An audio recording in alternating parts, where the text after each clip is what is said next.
Í fyrsta myndbandinu erum við að skoða mismunandi litasvið.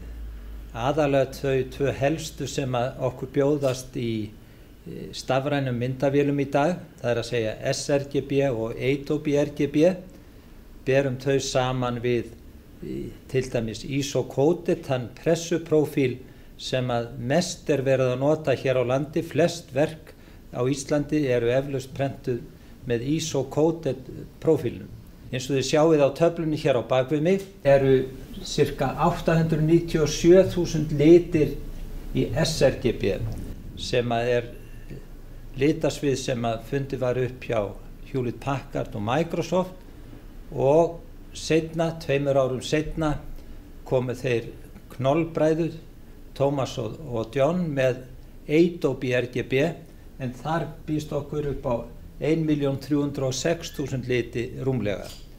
Þannig að hér töluvert mikill stærðarmunur, en svo sjáum við það að ISO-Coated prófílinn, hann býður okkur upp á cirka 300.000 liti, en það merkilega við ISO-Coated prófílinn að hann á sumum lita- og tónsviðum stærri en sRGB, þannig að sRGB myndin nær aldrei að mynda þau lita- og tónsvið sem ISO-Coated til dæmis ræður yfir. Þannig að við munum færa okkur hér yfir og skoða þetta á tölvu rétt á eftir og bera þetta nákvæmara saman, þannig að þið fáið betri skilning á þessu, og við skoðum kannski önnur litasvið í samanburði við þessi tvö, en þessi tvö ég aðalega að ræða af því að þau fylgja stafrænum myndavélunum, en í grunnstillingu eru vélarnar öllu jafna stiltar á sRGB, en ég svona að reyna að opna augu fólks fyrir því að Adobe gæti trúlega í flest öllum tilfellum hentað betur. Nú ætlum við að fara að bera saman mismunandi RGB litasvið, en eins og þið munið þá eru 2 þeirra eingöngu sem að fylgja stafrænum myndavélunum.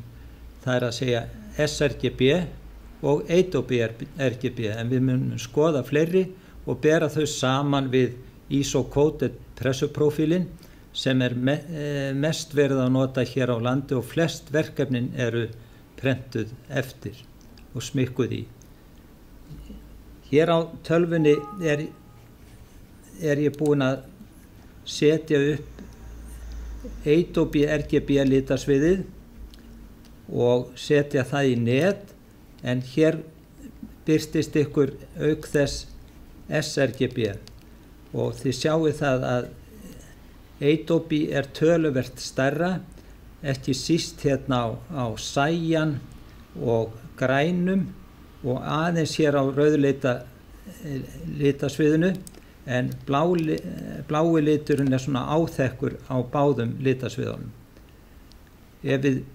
Þannig að hérna eftir því sem þetta sem sagt í lapi, þetta litasvið sem þið eruð að sjá, L-ásinn birtuásinn, hérna efst uppi sem sagt stjanna hvítur og ljósu litirnir, og hérna neðst eru dökku litirnir.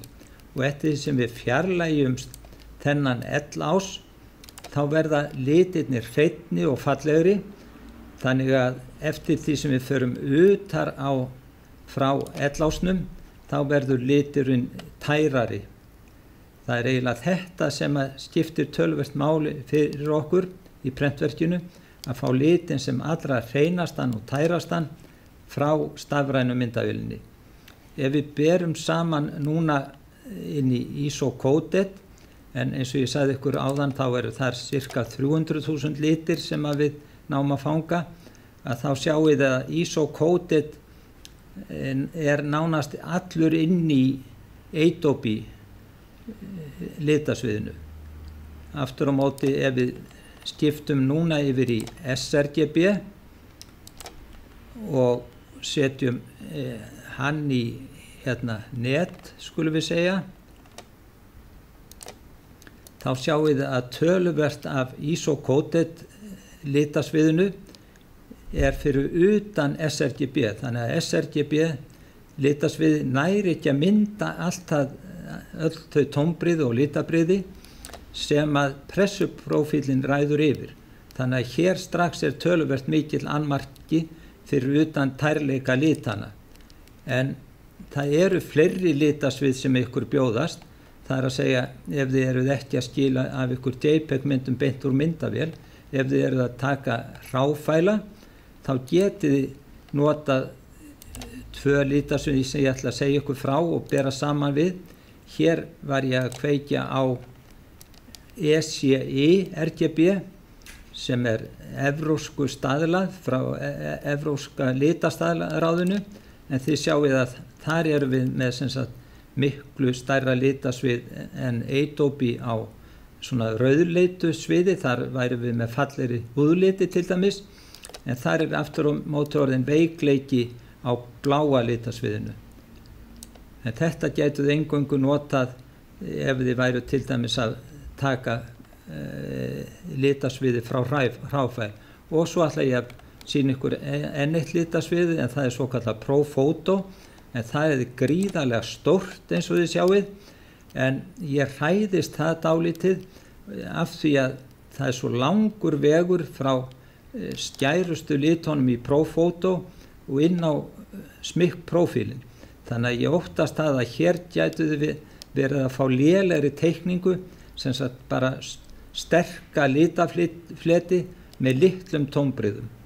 Þannig að svona mín ráðlegging stilliði myndavélina ykkar á Adobe RGB og munið að vista alltaf litasviðið með myndinni, þannig að útkeyslu verkfærið í viðkomandi prentsmiðju viti hvaðan myndin kemur.